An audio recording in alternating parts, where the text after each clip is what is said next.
এই মুহূর্তে রায়েরবাজার বধ্যভূমি স্মৃতিসৌধে আছেন সহকর্মী আনোয়ার সাদাত নূর। আমরা সেখানে তার কাছে যাচ্ছি, জানবো সেখানকার খবর।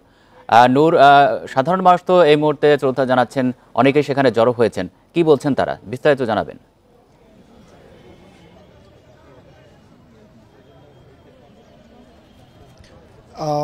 সকাল থেকেই কিন্তু এই শহীদ বুদ্ধিজীবী দিবসকে কেন্দ্র করে মানুষের একটি আগ্রহ থাকে এবং রায়েরবাজার বধ্যভূমিতে এই এলাকার মানুষজন সেই শ্রদ্ধা নিবেদন করতে আসে। তারই চিত্র আমার পিছনে, আমরা সেটাই দেখাচ্ছি যে বধ্যভূমিকে কেন্দ্র করে কিন্তু রাজনৈতিক দল সহ বিভিন্ন শ্রেণী পেশার মানুষের সমাগম ঘটতে শুরু করেছে। বিএনপির নেতাকর্মীদের অনেকেই ইতিমধ্যে এসে উপস্থিত হয়েছেন, তারা দলীয় ব্যানারে, পাশাপাশি সাধারণ মানুষেরও উপস্থিতি খেয়াল করা যাচ্ছে। এই সাধারণ বিভিন্ন শ্রেণী পেশার মানুষের পাশাপাশি শিশুদের উপস্থিতিও খেয়াল করা যাচ্ছে, যে তারাও তাদের অভিভাবকের হাত ধরে সকালে এসেছেন এই জাতির শ্রেষ্ঠ সন্তানদের স্মরণ করতে এবং তাদের প্রতি শ্রদ্ধা নিবেদন করতে।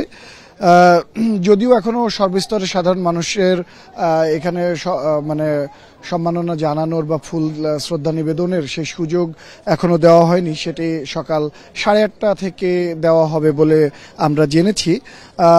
সকাল 7:05 রাষ্ট্রপতি মোহাম্মদ শাহাবুদ্দিন এবং 7:06 প্রধান উপদেষ্টা মিরপুর শহীদ বুদ্ধিজীবী স্মৃতিসৌধে পুষ্পস্তবক অর্পণ করেছেন।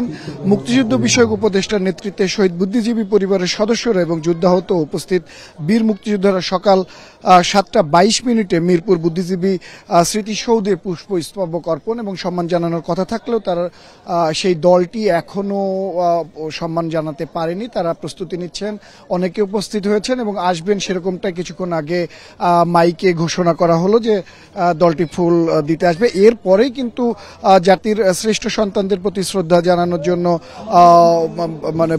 সকল শ্রেণী পেশার মানুষের জন্য উন্মুক্ত করে দেওয়া হবে।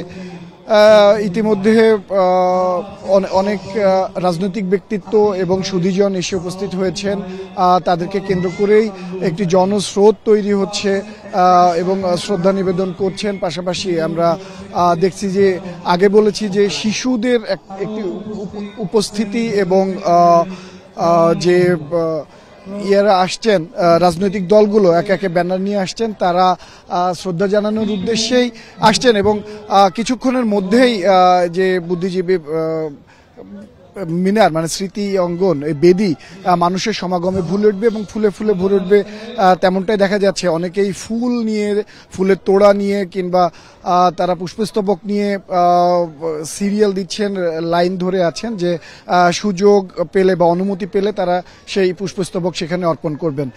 বলা যায় যে কিছুক্ষণ পর থেকেই এই ভিড় বা সমাগমটা আরো বাড়বে।